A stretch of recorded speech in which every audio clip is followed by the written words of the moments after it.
I sat alone at a table meant for 10. I realized It was my 55th birthday, and I was sitting alone at a table meant for 10.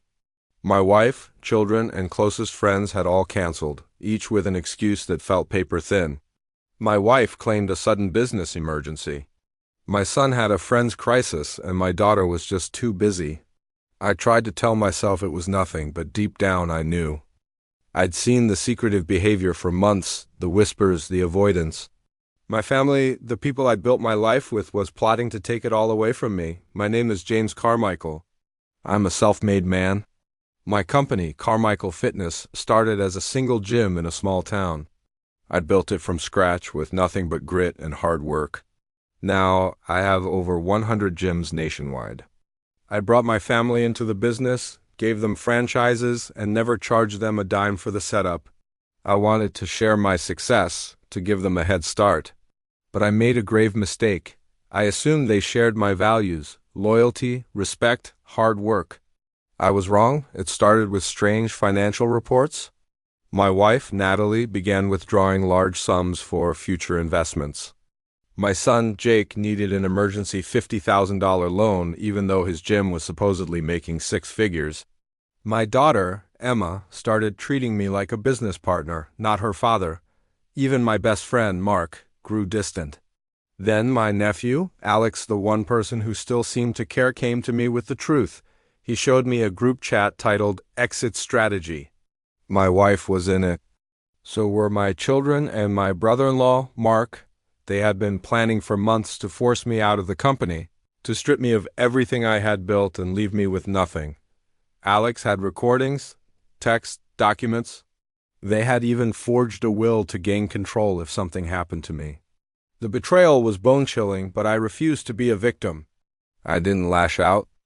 I spent the next few weeks preparing. I knew the law, and I had a few tricks up my sleeve. The day before my birthday, I made my move. I filed the paperwork to terminate all their franchises. I activated Section 14C in their contracts, a clause they never thought I'd use, allowing for immediate termination due to fraud or moral breach. And I had all the proof I needed. That night, as I sat alone at the restaurant, their excuses buzzed on my phone. They were avoiding me, knowing what was coming. Then the waiter handed me an envelope from Alex. It just said, "Check your phone?" I did. A message from my lawyer confirmed it. The terminations were processed. I smiled. They had no idea. The next morning, the calls began. My wife, my children, Mark, all frantic, all going straight to voicemail. It was too late for damage control. Later that day, I found them sitting in my office, looking defeated. They thought they could talk their way out of it, but I was done making excuses for them. I laid out the evidence, the group chat, the fake will, their entire scheme. There was nothing left to say. I told them they were done. Their franchises were gone. They had no place in my business anymore. In the months that followed, I focused on rebuilding. My daughter, Emma, was the first to try and make amends. She paid back the money she stole, and I saw genuine remorse in her eyes. It was a start. My son, Jake, never reached out. I heard he moved out of state. My wife, Natalie, simply vanished from my life. I didn't care. They showed me who they really were. 6 months later, I stood in my office with Alex, now my right-hand man. We were celebrating the opening of our 150th gym. Business was booming. I learned the most important lesson of all. Trust is earned, not given. Betrayal makes room for loyalty. As we clinked our glasses, I knew this empire wasn't just about fitness anymore.